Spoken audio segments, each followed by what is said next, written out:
The typhoon hit Tokyo like a god flipping a table. Nia Brooks watched from the floor-to-ceiling windows of Narita's departure lounge C. Her reflection a sharp silhouette against the storm's violent gray. Rain lashed the glass in horizontal sheets, the wind howling as if mocking the delayed and cancelled flashing in red across every screen. Her phone, useless without Wi-Fi, clutched in her hand like a lifeline that had gone dead. Of course, the 1 week she'd carved out of her life to finalize the cross-Pacific co-production deal for her biggest client. And the universe had other plans. She exhaled through her nose, adjusting the strap of her leather satchel. Control. Regain control. She'd built her career on being the woman who fixed things, contracts, crises, the messy entanglements of Hollywood egos. But there was no clause in her mental playbook for act of God.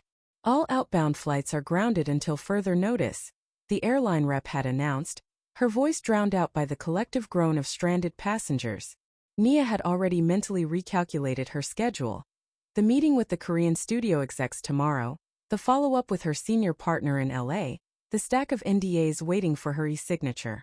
Now all of it was drowning in the storm. And then she saw him. Ethan Koo. Not on a billboard this time. Not in a magazine spread or a viral clip from his latest K-drama. Just there.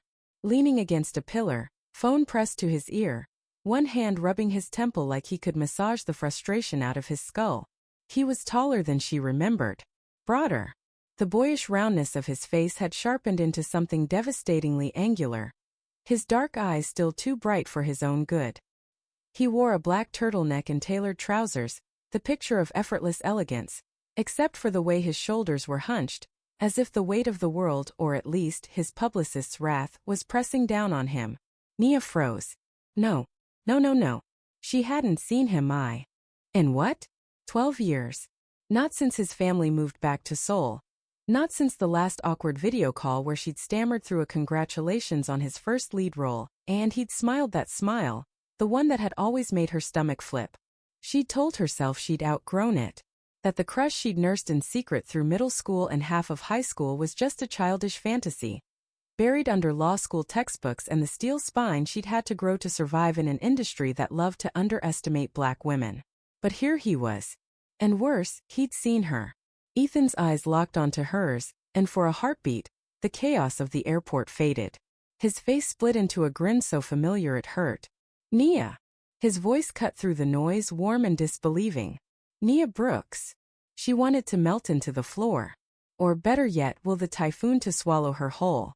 The boutique hotel was a sanctuary of warm wood and soft light, a far cry from the sterile cold of the airport. The concierge had apologized profusely for the lack of Wi-Fi. The storm, you understand. As if that made it better. Nia had accepted her key with a tight smile, already mentally drafting the email she'd send the second the internet returned. Subject. Unforeseen delay, revised itinerary. She was halfway to the elevator when a voice stopped her. Room 402, right? She turned. Ethan stood there, rolling a sleek black suitcase behind him. His expression caught between amusement and exhaustion. They gave me 400 for, he said. Guess we're neighbors. Nia's fingers tightened around her keycard. Small world. Or a cruel joke, he muttered, but there was a smirk playing at his lips. You here for work? Co-production deal. She kept it vague. No need to admit she'd been low-key stalking his career, keeping tabs, since his breakthrough role in Midnight in Seoul. You. Fan meeting promo tour. He sighed, running a hand through his dark hair. Supposed to be in Osaka tomorrow. Now I'm just, he gestured vaguely at the lobby. Stranded. Silence stretched between them, thick with unspoken history. The last time they'd been in the same room, they'd been 17 and stupid, and she'd let him hold her hand under the bleachers during a rain delay at a football game. She'd been crying. Her parents' divorce had just been finalized, and he'd pressed a mixtape into her palm, his voice soft. For when you need to remember you're not alone. She'd listened to that tape until the plastic cracked. You hungry?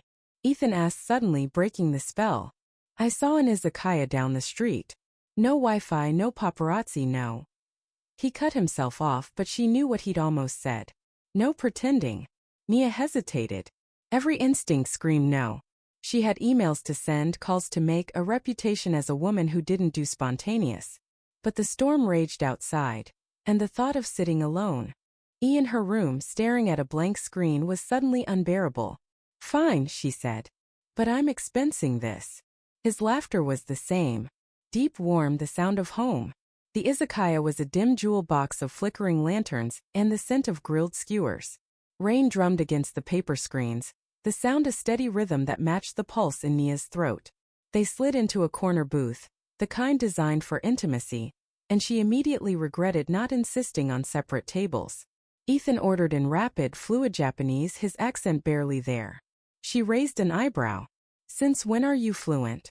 "Since I started working in Korea and realized half my cast spoke better Japanese than I did."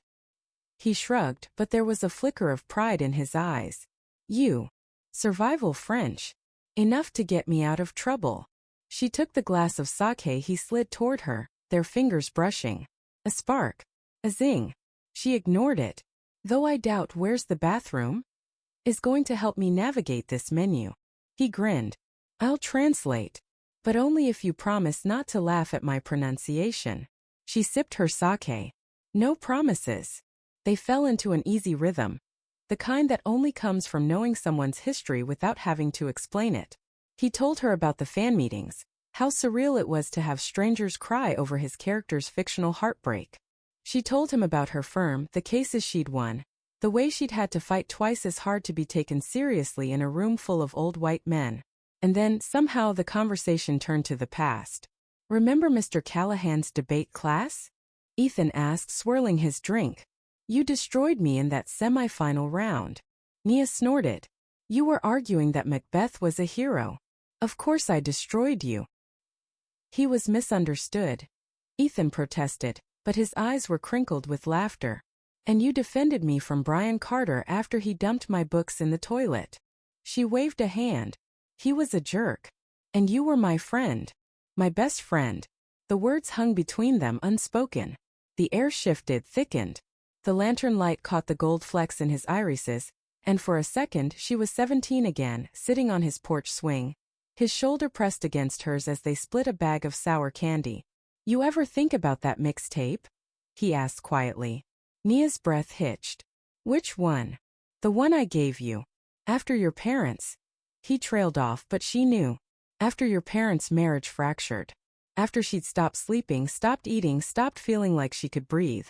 After he'd shown up at her door with a CD and a stupid, hopeful smile. "I listened to it," she admitted. "A lot." His thumb traced the rim of his glass. "I put our song on there." She knew the one. Iris by the Goo Goo Dolls. The song that had played on repeat during their last summer together. The one they'd slow dance to in his living room while his mom pretended not to watch. The one she'd cried to the night she realized he was leaving. "Ethan," she started, but her voice was unsteady. He reached across the table, his fingers calloused, actor's hands she realized, not the soft hands of the boy she'd known, and brushed his thumb over her knuckles. Her skin burned where he touched her. "You've always been my safe place, Nia. I just didn't know how to say it without sounding like a boy who never grew up." Her heart stuttered. The noise of the izakaya faded. All she could hear was the rain, the rasp of his breath, the thunder of her own pulse. She didn't pull away. And then, he leaned in. She met him halfway. The kiss was impulsive, trembling, electric, a spark in the dark, a secret shared between old friends who'd spent a lifetime pretending they were only that. His lips were soft, insistent, and for one breathless second, she let herself feel it, the warmth, the longing, the rightness of it. Then reality crashed in like the storm outside. Nia jerked back, her hand flying to her mouth. What the hell was she doing? Ethan's eyes were wide, his breath unsteady. "Nia." "No," she shook her head, already scooting out of the booth. "No, we can't, this can't." He reached for her, but she was already grabbing her coat. "We were kids, Ethan. That was years ago. And now you're a star. And I'm a lawyer with a reputation to uphold. And if anyone sees us..." Scandal. The word hung between them, ugly and inevitable. The tabloids would have a field day. K-drama heartthrob caught in secret Tokyo rendezvous. The agencies would panic. The contracts, her contracts, would be at risk. She'd worked too hard to be the woman who got caught up in a celebrity scandal. Ethan's face shuddered, the mask of the public persona sliding back into place. Right. Of course. His voice was careful, neutral. It was just nostalgia. The storm. The sake. He forced a laugh. We're both exhausted. Nia nodded, her throat tight. Yeah. Exhaustion. A beat. A lie. So, he said, standing as well. Friends. She swallowed. Friends. They walked back to the hotel in silence, the rain a cold reminder of the walls she'd spent a decade building. Walls that, for one reckless moment, had come crashing down. And as she closed the door to her room, pressing her forehead against the wood, she could still feel the ghost of his touch on her skin, still taste him on her lips, still hear the echo of his voice in the dark. You've always been my safe place. God help her. Because Nia Brooks knew, with a certainty that terrified her, that she was in very, very deep trouble. Best mistake I've ever made. She locked the screen, her jaw clenching. This was ridiculous. She was Nia Brooks. She didn't do mistakes. She didn't do longing. She didn't do Ethan Koo. But then why did her apartment feel like a cage these nights? Why did she find herself rereading his latest script until the words blurred? Her fingers tracing the lines he'd deliver on screen like they were love letters meant only for her. Why did the memory of his hands on her waist, his breath against her ear, haunt her like a ghost she couldn't exorcise? Her phone buzzed again. A text from her father. Dinner this weekend, Nia. Your stepmother's making oxtail stew. And we need to talk. She groaned, rubbing her temples. Talk was code for settle down. Code for stop chasing a career and start building a family. Code for you're not getting any younger, Nia. She ignored it. Another buzz. This time her pulse spiked. An unknown number. But she knew. She always knew. She answered without thinking. You're supposed to be asleep, she said, her voice rough. You have a 7 a.m. call time. His laugh was soft, warm, and it sent a shiver down her spine. Couldn't sleep. Neither could she. Not since Tokyo. Not since him. I kept thinking about the way you hissed when I touched your hand at the izakaya, he murmured. Like I burned you. Her breath hitched. She should hang up. She should. But the sound of his voice, the way it wrapped around her like a blanket, made her weak. Ethan. Or the way you taste it, he continued, his voice dropping to a whisper. Like sake and sin. She closed her eyes, her free hand gripping the edge of her desk. We're not doing this. Then why'd you answer? The question hung between them, heavy and unspoken. Because she missed him. Because she was lonely. Because for the first time in her life, she'd found something she couldn't control, and it terrified her. Because I missed you, she admitted, the words tearing free before she could stop them. And that's the stupidest thing I've ever admitted out loud. Silence. Then quieter. Nia. She could picture him, shifted in bed, his dark eyes soft in the dim light, his voice carrying the weight of 1,000 unsaid things. Do you remember the last time we talked before Tokyo? You were in law school. I was a nobody extra. You said, don't let them change you, Ethan. Don't let them take that light out of your eyes. She swallowed hard. I remember. You were the only one who saw me, he said, his voice raw. Not the good sun. Not the rising star. Just me. And now I'm terrified I'll lose that. Lose you. Again. The words settled over her like a mantle, heavy and inescapable. She should say something. Anything. But the only thing that came to mind was the truth. I'm terrified too. Instead, she said, I have a subpoena due tomorrow. I should go. Liar. She didn't hang up. Neither did he. Ethan's life was a performance, and he was its most devoted actor. On set, he was the golden boy, the reliable leading man, the doting son, the heartbreaker with a smile that could melt glaciers. But in the privacy of his sole apartment, with the script of The Moon's reflection splayed open on his couch, he was something else entirely, a man unraveling. He practiced the confession scene until his voice cracked. I've loved you in every lifetime. Even the ones where I wasn't brave enough to say it. The lines weren't just dialogue. They were his truth, the words he'd carried for years, the ones he'd never been brave enough to say to her. He said them to his reflection, to his dog who judged him silently, to the empty air. But every time his throat tightened, his chest ached, because the woman he was confessing to wasn't Jung's love interest. It was Nia. His phone buzzed. A text from his mother. Dinner with the Young family on Saturday. Miss Young is a lovely girl. Good family. Good prospects. His stomach twisted. His mother meant well. Miss Young was the daughter of a Chaebol heir. Beautiful, poised, safe. The kind of match that would make his family proud. His career untouchable. His future secure. But when he closed his eyes, he didn't see Miss Yang's polished smile or her perfectly coiffed hair. He saw Nia. Her dark eyes flashing with fire when she argued. The way her nose scrunched when she was trying not to laugh. The way she'd shattered when he kissed her in that izakaya. Like she'd been waiting for it as long as he had. A knock at his trailer door. Ethan. We need you for the press photos. He exhaled, smoothing his expression into the mask the world expected. Be right there. But as he stepped into the blinding lights of the set, his mind was already elsewhere. With her. Bangkok was a city of neon and noise, of humidity and hushed secrets. They chose it because no one would look for them there. No paparazzi. No industry connections. Just two people who'd spent a lifetime orbiting each other, finally crashing together in a place where they could pretend, for a little while, that the rest of the world didn't exist. Nia arrived first, her heart in her throat. She told her firm she was attending a legal conference. A lie. She'd packed a single carry-on, her hands shaking as she zipped it shut. What the hell am I doing? The hotel was a boutique hideaway on the Chao Phraya River. All dark wood and silk curtains. She checked in under the name N. Carter, her middle name her mother's maiden name. A ghost. Then she saw him. Ethan stood in the lobby, his baseball cap pulled low. His expression a mix of relief and something deeper, something that made her breath catch. He didn't speak. Didn't need to. He just moved, and then she was in his arms, her face buried in his shoulder, inhaling the scent of him, warm, spiced home. Hi, he murmured into her hair. She wanted to scream, to cry, to run. Instead she pulled back and punched his arm.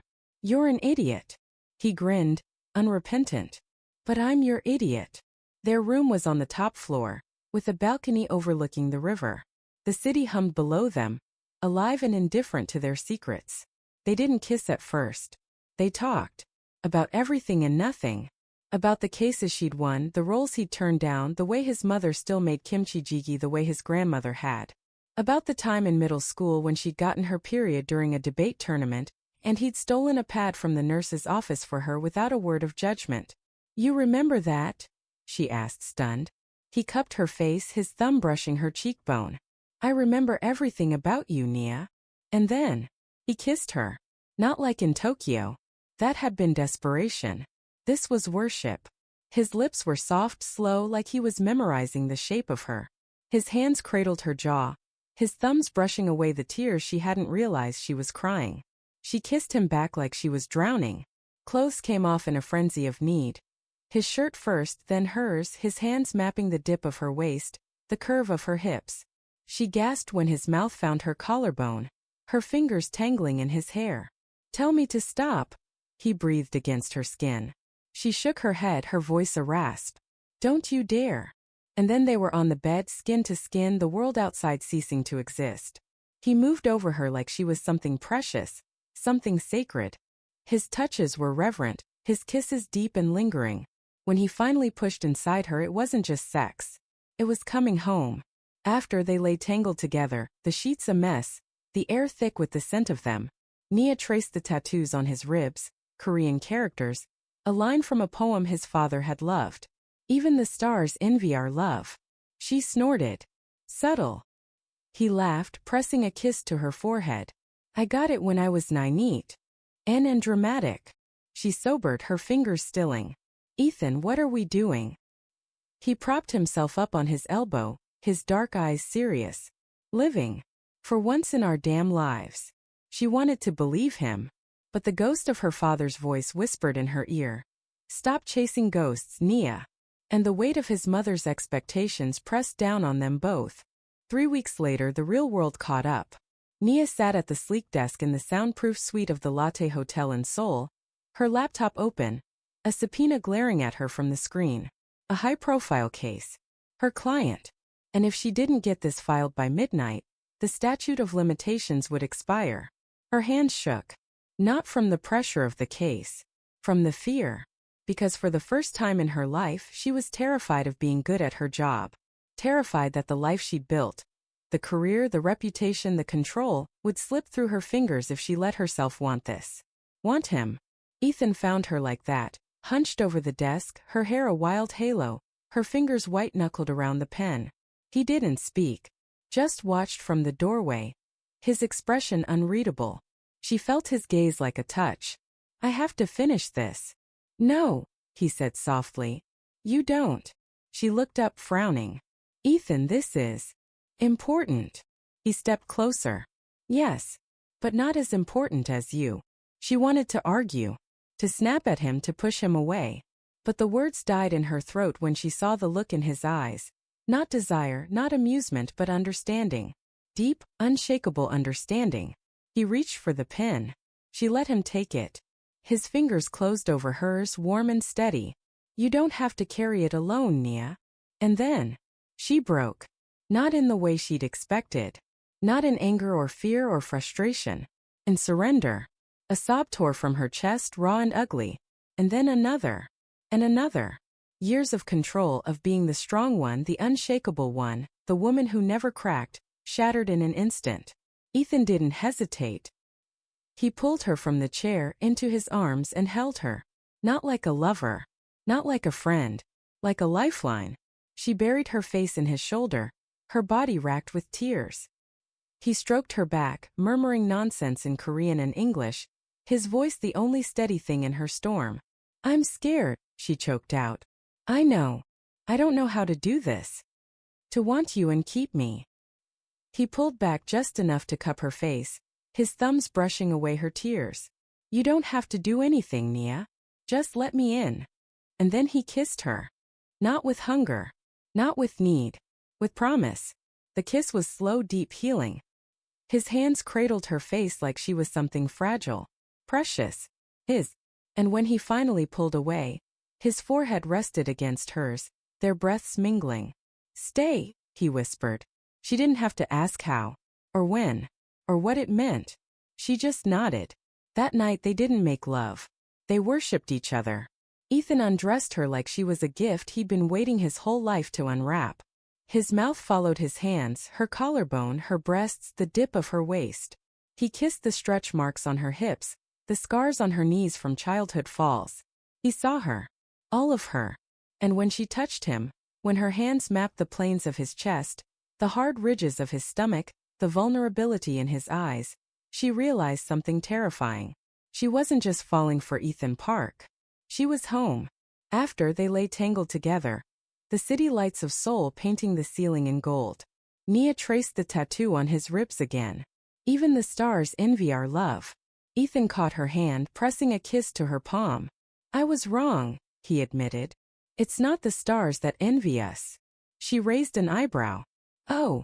He smiled, his eyes dark and soft. It's us. We're the ones who've been envying them. She laughed, the sound bright and free. And for the first time in her life, Nia Brooks let herself believe. Believe in him. Believe in them. Believe in a future where she didn't have to choose between the life she'd built and the love she'd always wanted. At 3:17 a.m., her phone lit up the dark. I think I'm in love with you. And I'm not running anymore. His reply was instant. Took you long enough, Brooks. She rolled her eyes, but she was smiling. Shut up. Come back to bed. I'll make it worth your while. She did. The first photo was blurry. Grainy. A shadowed figure in a trench coat, another in a baseball cap, both emerging from the side entrance of a private clinic in Gangnam. The timestamp read 3:47 a.m. The caption didn't need to. K-drama star's secret American flame. Ethan Park's mystery woman revealed. Nia saw it first. She was in her office, coffee gone cold beside her keyboard, when the alert flashed across her screen. Her stomach dropped. No. She clicked. And there they were, Ethan's profile unmistakable even in the dim light, his hand at the small of her back, her own head ducked low, her dark skin a stark contrast to the pale concrete of the clinic's exterior. The next image was worse. Ethan, his expression raw, helping her into a car. His face tilted toward hers like she was the only thing in the world that mattered. Her phone erupted. Lena, senior partner Nia. My office. Now. Dad saw the news. Call me. Mom. Baby, what is this? Ethan. You seeing this? She didn't reply to any of them. Couldn't. The room tilted. She'd been so careful. Private flights. Fake names. Burner phones. But someone had been watching. Waiting. The second headline hit before she could breathe. Lawyer or lover? Ethan Park's mystery woman is top Hollywood fixer Nia Brooks. Fixer. Like she was some back-alley problem solver. Not a partner at one of the most prestigious firms in LA. The article was a minefield speculation about their clandestine affair, hints at a scandalous conflict of interest, and worst of all, a single line that made her blood turn to ice. Sources close to Ku's agency confirm Brooks has represented clients in multiple lawsuits against the studio in recent years. Her hands shook. Not because of the affair. She could handle the gossip, the whispers, the judgment. She was Nia Brooks.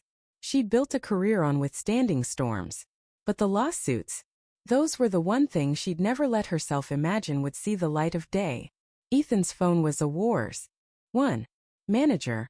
We need a statement. Now. Deny everything. Publicist. Ethan, we have to spin this. Say she's a friend. A consultant. Anything. Mom. Ethan, now what is this nonsense? The young family is asking questions. He didn't answer any of them. He just stared at the photo of them leaving the clinic. Nia's face half hidden, her body tense like she was bracing for impact. He remembered that night. She'd been in Seoul for a business trip, had texted him at 2 a.m. I'm at the latte. Room 1408. Alone. He'd gone to her without hesitation, no questions asked. She'd been pale, her hands trembling as she'd signed some document at the desk, her usual fire dimmed to embers. He'd held her, kissed her, made love to her like she was the only real thing in his world. And now the world knew. His manager's voice cracked through his thoughts. Ethan, we have to release a statement. The studio is furious. They're talking about pulling your endorsement deals, delaying the Moon's Reflection premiere. No, Ethan said, his voice low. No. His manager's tone was incredulous. Ethan, this is career suicide. You have to distance yourself. Now. He looked at the photo again. At her.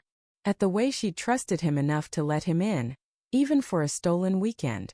At the way she'd fought for him, in ways he was only now beginning to understand. Tell them I'm thinking about it, he said and hung up. Then he called her. She didn't answer. The next morning the bomb dropped. Project Kalod. A whistleblower file leaked to every major outlet. Names. Redacted contracts. Financial trails. And at the very center, like a target on her back, Nia Brooks. She found out when her inbox exploded. Subject. Urgent. Project Kalod leak. Your name listed subject. Emergency board meeting 9 a.m. sharp subject. Potential disbarment proceedings. Her stomach lurched. She clicked the link. The dossier was meticulous. Years of litigation. Dozens of clients. All with the same thread. Brooks and Voss versus Ku Entertainment Agency. Non-compete clauses. Unfair contract terms. Exploitative royalties. She'd spent years dismantling the agency's predatory practices, piece by piece, client by client. And she'd won. Every single time. But she'd never told Ethan. Because how do you look the man you love in the eye and say, by the way, I've been suing your employers into the ground for the last 5 years. Her office door flew open. Lena stood there, her face a mask of controlled fury. Nia, we need to talk. She didn't wait for a response. Just strode in, shutting the door behind her with a click that sounded like a guillotine. Do you have any idea what's happening out there? Lena didn't wait for an answer. The Pell Street Journal is running a piece on Project Kalod. Variety has a source in Side Ku Entertainment who's claiming you targeted them. And AMT. She broke off, her voice trembling with barely suppressed rage. AMT has photos of you and Ethan Park together. Do you understand what this looks like? Nia's throat was dry. I can explain. Can you? Lena's eyes were flint. Because from where I'm standing it looks like you've been sleeping with the enemy. And if that's true, Nia, if there's even a hint of a conflict of interest. There isn't, Nia said, her voice steady despite the storm inside her. I never represented Ethan. I never could. But you represented his competitors. His peers. Lena's hands slammed onto the desk. And now you're involved with him. Do you have any idea what the Bar Association will do with this? Disbarment isn't off the table. Nia's chest tightened. Disbarment. The word echoed in her skull. The career she'd built.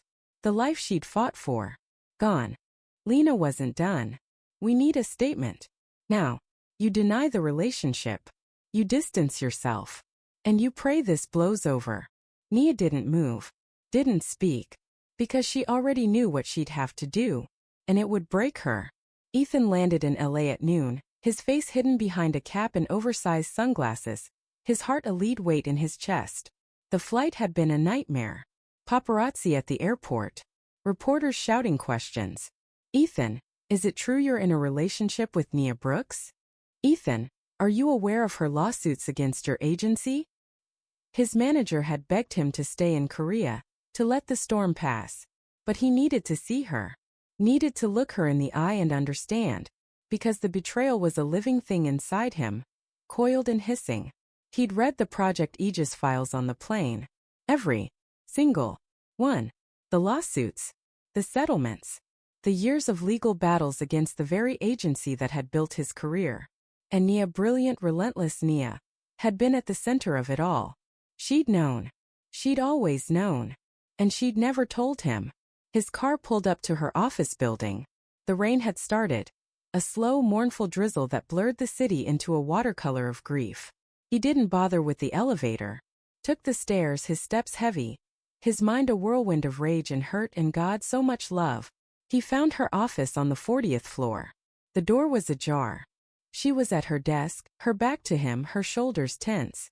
The rain streaked the floor-to-ceiling windows behind her, turning the city into a smudge of gray. She was wearing a sleeveless blazer, her dark skin glowing against the white of her blouse. She looked smaller. Like the weight of the world had finally pressed her down. He stepped inside. She didn't turn. But she knew. He could see it in the way her fingers stilled on the keyboard. You've been suing my agency, he said, his voice low. For years. She didn't answer at first. Just exhaled a shaky broken sound. Then quietly. Yes. Why didn't you tell me? That was the question that had gnawed at him for the entire flight. Not why she'd done it, he understood that. The agency was ruthless. They bled actors dry, trapped them in ironclad contracts, ruined careers for profit. He'd seen it, lived it. But she'd fought it. In secret. Without him. She turned then, her dark eyes red-rimmed, her face a mask of exhaustion. Because if you knew, you'd have stopped me. His chest tightened. You don't know that. Yes, I do. Her voice was raw. You're loyal, Ethan. To a fault. You would have protected them. Even if it destroyed you. Or maybe I would have helped you. He shot back, his voice rising. Maybe I would have stood with you. Maybe I would have. His throat closed. Maybe I would have chosen you.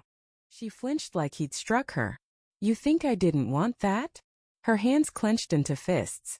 You think I didn't dream of the day when I could walk into a room and say, this is Ethan Park and he's mine? A bitter laugh escaped her.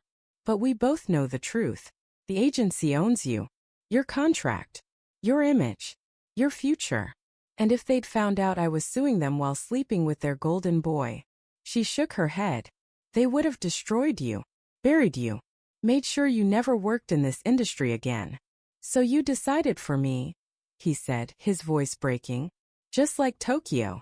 The words hung between them sharp as knives. She didn't argue. Didn't defend herself. Because it was true. In Tokyo she'd kissed him and then told him to pretend it never happened. Because she'd been terrified. Terrified of the scandal. Terrified of the fallout. Terrified of losing him. And now? Now she'd spent years fighting a battle he didn't even know about. All because she'd been too afraid to trust him with the truth. The silence stretched thick and suffocating. The rain pattered against the glass. a mournful soundtrack to the end of something beautiful. She looked away, her jaw set. Then slowly, she began to gather the files on her desk, stacking them, organizing them, like she could control this, like she could fix it. "Nia," he said, his voice a plea. She didn't look at him. "You should go. Don't do this. It's already done." He stepped forward, his hand reaching for hers. She let him take it, just for a second. Then she pulled away, her fingers lingering on his like she was memorizing the feel of him. "I'm sorry," she whispered. And then she packed her files and walked out. The hallway was empty. Ethan stood there, his hand still warm from her touch, his chest hollow. He wanted to scream, to break something, to run after her and shake her until she understood that he loved her, that he would have fought for her, that he would have burned the whole damn industry to the ground if she'd just let him. But she hadn't, because she'd never trusted him to. And that was the betrayal that cut the deepest. Not that she'd lied, but that she'd doubted him. He pressed his forehead against the cool glass of her office window, watching the rain slide down the other side like tears. Outside, the city moved on. But for the first time in his life, Ethan Park didn't know how to move forward. He stood there, pressed against the cold glass of Nia's office window, the rain painting streaks of silver across the city below. His reflection stared back at him, a man he barely recognized. The golden boy, the rising star, the man who always knew the right line to deliver, the right smile to flash, the right performance to give. But now he was just a man who'd been loved in secret. And that love had come with a price he hadn't even known he was paying. His phone buzzed in his pocket. Another text from his manager. Another demand for a statement. Another plea to deny. He ignored it. Instead, he turned back to her desk. The files she'd been packing were still there, half-stacked, abandoned in her haste to escape. He reached for the top one, flipping it open without thinking. And then he froze.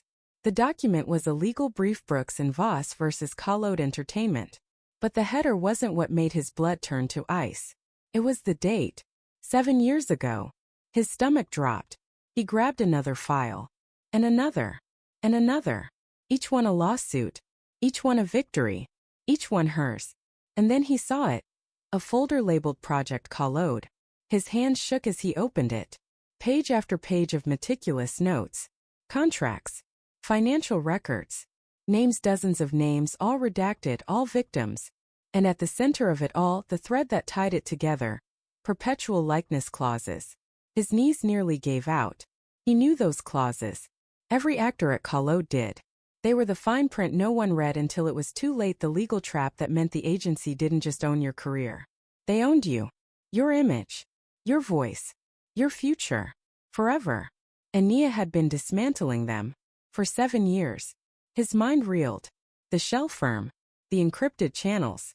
The way she'd always been so careful about her cases, so vague about her clients. The late nights at the office. The exhausted texts. The way she'd flinched every time he mentioned Collode, like the name itself was a wound. She'd been fighting them. For him. For all of them. And she'd never told him. A bitter laugh clawed its way up his throat. Of course she hadn't. Because Nia Brooks didn't trust easily. And she sure as hell didn't trust him with this. The realization was a knife twist. She'd seen him as the golden boy, the man who followed the rules, who played the game, who smiled for the cameras and signed the contracts without question. She'd seen the performance. But she hadn't seen him. Not the man who'd spent years chafing under Collode's control. Not the man who dreamed of walking away. Not the man who would have burned it all down for her if she'd just asked. His chest ached. He was proud of her. God, he was so proud. She'd taken on a monster and won time and time again. She'd been David to Collode's Goliath, sling in hand, never flinching. And she'd done it all in the shadows, because that was the only way to win. But the pride was laced with something darker. Something that tasted like ash. She didn't think he was strong enough. That was the truth of it, wasn't it? She'd looked at him, really looked at him, and seen the boy she'd known in middle school. The boy who'd followed the rules. The boy who'd let his parents move him across the world without a fight. The boy who'd signed his first contract with Collode without reading the fine print. Because he'd been eager to please, desperate to prove himself. And she decided he was still that boy. That he couldn't handle the truth. That he wouldn't fight. His fingers tightened around the files. He wanted to scream. To throw something. To shake her until she understood that he wasn't that boy anymore. That he was a man. A man who'd spent years learning the hard way that the industry didn't care about loyalty. That it rewarded silence and punished defiance. That he'd stayed at Collode not because he wanted to, but because he'd been trapped. And she'd known. She'd always known. The betrayal wasn't just that she'd lied. It was that she'd doubted him. And worse, she'd been right to. Because if she had told him 7 years ago, what would he have done? Would he have walked away from Collode? Would he have risked his career, his family's pride, his future to stand beside her? Or would he have begged her to stop, to let it go because the fight was too big, the cost too high? He didn't know. And that was the part that broke him. He didn't realize he was still holding the files until his arms began to ache. The office was silent now, the rain the only sound. He sank into Nia's chair, the leather still warm from her body, and forced himself to read. The first case was a young actress, Du Hyun. She'd been 18 when she signed with Collode, 20 when she tried to leave. The agency had sued her for breach of contract, citing the perpetual likeness clause. They demanded millions. She'd nearly lost everything. But then Brooks and Voss had stepped in. Anonymously. Nia had taken her case pro bono. She'd torn the cont, racked apart line by line, until the clause was declared unenforceable. Hyunji had walked away with her career, and her freedom intact. Ethan's throat tightened. The next case was a singer, Kim Ji-woo. Same story. Same clause. Same victory. And then another. And another. And another. 7 years. Dozens of lives changed. All because of her. His vision blurred. He thought of the actors he'd worked with over the years, the ones who'd disappeared after clashing with Collode, the ones who'd quit suddenly, their careers mysteriously stalling, the ones who'd whispered warnings in dark corners of sets, their voices trembling with fear. She'd saved them, and she'd done it alone, because she hadn't trusted him to help. The realization was a physical blow. He pressed his palms to his eyes, his breath coming in ragged gasps. He loved her. God, he loved her so much it hurt. Loved her fire. Her strength. Her unshakable moral compass. She was the only person in his life who'd ever seen him. Not the star, not the sun, not the product, but the man beneath. And she'd fought for that man, even when he hadn't known he needed fighting for. But she'd fought without him. And that was the wound that wouldn't heal. Because what did that say about them? About this? If she couldn't trust him with the truth, if she couldn't believe in him enough to let him stand beside her, then what were they? A secret? A lie? A mistake? His phone buzzed again. This time it wasn't his manager. It was a news alert. Breaking. Collode Entertainment files lawsuit against Brooks and Voss for organized harassment, seeking $50 million and damages. His blood ran cold. They were coming for her. And she was out there alone. He should let her go. That was the smart thing to do. The safe thing. Walk away now before the scandal swallowed them both. Let her fight her battles. Let her win her wars. Let her be the hero she'd always been. But he couldn't. Because he was tired of being smart. Tired of being safe. Tired of being the man who followed the rules while the world burned around him. He stood, the files clutched in his hand, and looked out at the rain-soaked city. Nia had spent 7 years saving him without him even knowing it. Now it was his turn. He pulled out his phone, his thumbs flying over the screen. Ethan, I know about Project Collode. 3 dots appeared almost instantly. Nia. Ethan, all of it. The lawsuits. The shell firm. The 7 years. Nia, Ethan. Ethan. I'm coming to your apartment. We're doing this together. Or not at all. The reply was a long time coming. Nia, you don't have to. His chest ached. Ethan, I know. Nia. Then why? He closed his eyes, the weight of the truth pressing down on him. Ethan, because I love you. And I'm done letting you decide what I can handle. The rain kept falling. And for the first time since he'd walked into her office, Ethan Park knew exactly how to move forward. Nia's apartment was a fortress under siege. Reporters camped outside her building. Her firm had suggested she take a leave of absence. Her father had left 3 voicemails, each one more disappointed than the last. Stop chasing ghosts, Nia. She sat on her couch, her laptop open to a live feed of the news. Brooks and Voss. Ethics or extortion? The lawyer who played God. Will Nia Brooks bring down Hollywood? Her hands shook. She wasn't afraid for herself. She'd known the risks when she started Project Collode. But the thought of Ethan, of what this was costing him, was a knife in her ribs. Her phone buzzed. A text from an unknown number. Unknown. They're offering him immunity. All he has to do is throw you under the bus. Her breath hitched. Of course they were. Collode played dirty. And her Ethan was the perfect pawn. The golden boy. The loyal son. The man who'd spent his life making other people proud. She typed a reply before she could stop herself. Nia, don't do it. The response was instant. Ethan, I wasn't going to. Relief flooded her. Then guilt. Because she knew what that cost him. Knew the weight he was carrying. Nia, you should. Ethan. What? Nia, you should take the deal. Walk away. Save your career. Your family. Me. Nia. Nia, I can take the heat. I knew the risks. But you didn't sign up for this. Ethan, yes. I did. Her chest ached. Ethan, the moment I kissed you in that izakaya, I signed up for this. For you. And I'm not walking away. She wanted to scream. To beg him to reconsider. But the words died in her throat. Because she loved him. And love wasn't about control. It was about choice. And Ethan had made his. The press conference was a circus. Flashbulbs popped like gunshots. Reporters shouted over one another.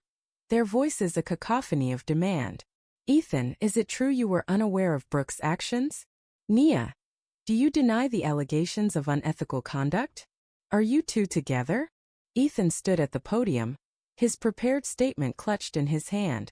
His manager had written it. A carefully crafted denial, a plea for privacy, a promise to cooperate with the investigation. All the right words. All the safe words. But as he looked out at the sea of faces, at the cameras and the microphones and the judgment, he realized something. He was tired of performing.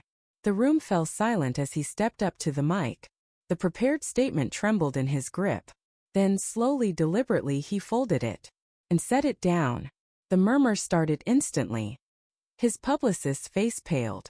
Ethan ignored them all. He took a deep breath. And then he spoke.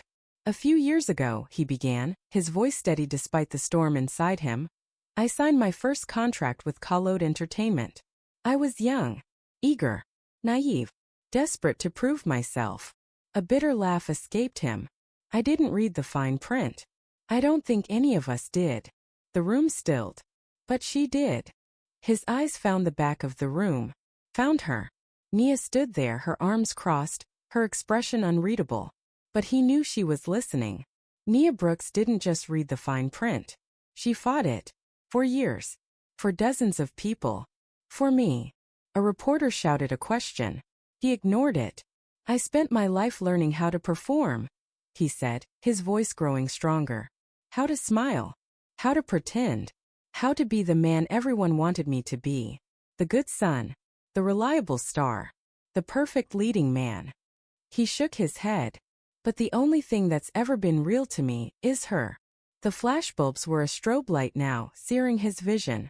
But he didn't look away. They'll tell you she broke my career, he said. That she used me. That she's some kind of villain. His lips curled. But the truth? She broke the chains I didn't even know I was wearing. And if loving her costs me everything. His voice cracked. Then I've never owned anything worth keeping. Silence. Then, chaos. Reporters shouted. Cameras flashed. His manager was yelling at him from the sidelines, his face a mask of horror. But Ethan didn't care. As she was moving, Nia stepped forward, her head high, her dark eyes burning with a fire that made his chest tighten. She didn't flinch as the cameras turned on her. Didn't hesitate as the questions rained down. She just spoke. My name is Nia Brooks, she said, her voice cutting through the noise like a blade. And I've spent my career building walls. The room quieted. Walls between me and the industry that underpays women like me. Walls between me and the men who think they can own me. Walls between me and the fear that if I ever stopped being strong, I'd disappear. She took a deep breath. I built those walls because the system taught me that women like me, black women, powerful women, women who refuse to be small, don't get to be soft. Her eyes found Ethan's, and for the first time since Tokyo he saw the truth in them. Not the armor. Not the mask. Her. But softness isn't weakness, she said, her voice steady. It's courage. And I'm done apologizing for it. A reporter called out. Nia, do you regret your actions? She didn't even look at him. I regret that it took a scandal to make me realize I was hiding. She turned to Ethan, her expression raw. I regret that I didn't trust you sooner. That I didn't let you see me. All of me. Ethan's throat tightened. But I don't regret loving you, she said, her voice breaking just a little. And I won't regret fighting for you. For us. The room erupted. Questions flew. Cameras clicked. But Ethan only had eyes for her. And when she reached for his hand, he took it. No more hiding. No more performing. No more fear. The world could burn. But they'd burn together. The door to Ethan's apartment clicked shut behind them, and then there was only silence. The kind that hummed between two people who had spent too long pretending they didn't need each other. Nia's back hit the wall before she could even process the movement. Ethan's body pressing into hers with a desperation that stole her breath. His hands were in her hair, on her waist, everywhere, like he was memorizing the shape of her all over again. Like he was afraid she'd disappear if he let go. She gasped as his mouth crashed into hers, the kiss bruising, hungry, alive. There was no finesse, no performance. Just the raw, aching need of two people who had spent weeks drowning in scandal and fear, and the terrible, beautiful truth of what they meant to each other. Clothes came off in a frenzy. His jacket first, then hers. His shirt, her blouse. The air between them was electric, charged with the static of everything unsaid, everything felt. When his hands found her skin, she arched into his touch, her fingers digging into his shoulders like she could anchor him to her, like she could keep him. He lifted her, her legs wrapping around his waist as he carried her to the bedroom. The door slammed shut behind them. The bed was there, but neither of them made it that far. She was against the wall again, his body pinning hers, his breath hot against her ear as he whispered her name like a prayer. Nia. God, Nia. And then, they were home. Not in a place. Not in a city. But in each other. It wasn't gentle. Couldn't be. Not after everything. This was survival. This was proof. This was two people who had spent a lifetime running finally stopping. His hands were rough, demanding. Hers were just as desperate, her nails scoring down his back as he moved inside her, deep and sure, like he was staking a claim. You're mine. I'm yours. We're still here. The thought coiled through her hot and bright, as pleasure crashed over her in waves. She came with a cry, her body clenching around him, and he followed with a groan, his forehead pressed to hers, his breath ragged. For a long moment, there was only the sound of their hearts slowing, their skin cooling, the weight of his body against hers. Then he pulled back just enough to look at her, his dark eyes searching her face like he was making sure she was real, like he was making sure they were real. She cupped his face, her thumb brushing his lower lip. Hi, she whispered. His laugh was shaky, disbelieving. Hi. The sheets were tangled around them, the air thick with the scent of sex and sweat in them. Nia lay sprawled across Ethan's chest, her fingers tracing the ink on his ribs. Even the stars envy our love. She should have been exhausted, should have been sated. But her mind wouldn't quiet. Not yet. Ethan, she said, her voice soft. She took a deep breath. The first contract I ever nullified was yours. He went still beneath her. She lifted her head, watching his face as the words settled between them. Confusion. Then dawning realization. Then, my debut deal? His voice was rough. She nodded. You were young. They slipped that perpetual likeness clause in, buried it under legalese. I found it when I was reviewing the paperwork for a client who'd signed with Collode a few months before you. Her fingers tightened on his skin. I called in a favor. Got it voided before the ink even dried. The agency replaced it with a clean version. You never knew. His breath hitched. 7 years, he said, his voice breaking. You've been protecting me all these years. She swallowed hard. I couldn't let you get trapped. Not when you were just starting out. Not when you had so much ahead of you. His hand found hers, lacing their fingers together. And you never told me. No. Because you didn't think I could handle it. She flinched. Because I didn't think I could handle it if you chose them over me. The words hung between them, heavy and true. The real betrayal wasn't her secrecy. It was the fear that had driven it. The fear that he wouldn't choose her. That he'd pick the safety of his career, the expectations of his family, the easier path. And the worst part? She'd been right to be afraid. Because if she'd told him 7 years ago, would he have walked away? Would he have risked everything for her? She didn't know. But now she did. His thumb brushed over her knuckles. You've been following my career, he said, his voice soft. Not an accusation. An acknowledgement. She nodded, her cheeks warming. Every movie. Every interview. Every stupid variety show appearance where you had to eat live octopus. He laughed, the sound rich and warm. You hate variety shows. I hate you eating live octopus, she corrected, but she was smiling. So you were my biggest fan, he teased, his eyes crinkling. She rolled her eyes, but her heart was full. I am your biggest fan. And I probably will be for the rest of my life. His expression softened. He pulled her up, his lips finding hers in a kiss that was slow, deep, promising. When he pulled back, his forehead rested against hers. Then I'll just have to work hard, he murmured. To keep earning the right to kiss you. She laughed, the sound bright and free. And then she kissed him again. 6 months later. Tokyo. The same as Zakaya. The same flickering lanterns. The same rain drumming against the paper screens. But this time there were no umbrellas. No hidden glances. No fear. The callowed clauses had been struck down unanimously.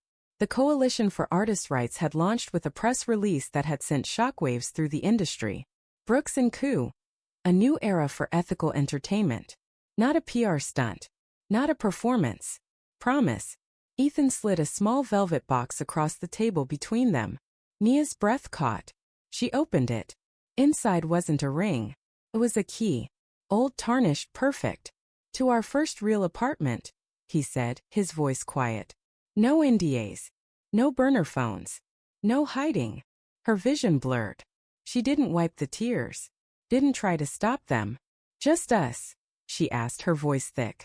He laced his fingers through hers, his thumb brushing over her knuckles. Just us. She looked down at the key, then back at him. I'm not running anymore. His smile was soft. Sure. Good. Neither am I. Outside, neon reflected on wet pavement, painting the street in electric blues and pinks. For the first time they didn't look away. They just looked. At each other. At the future. At the life they'd fought for. And it was beautiful.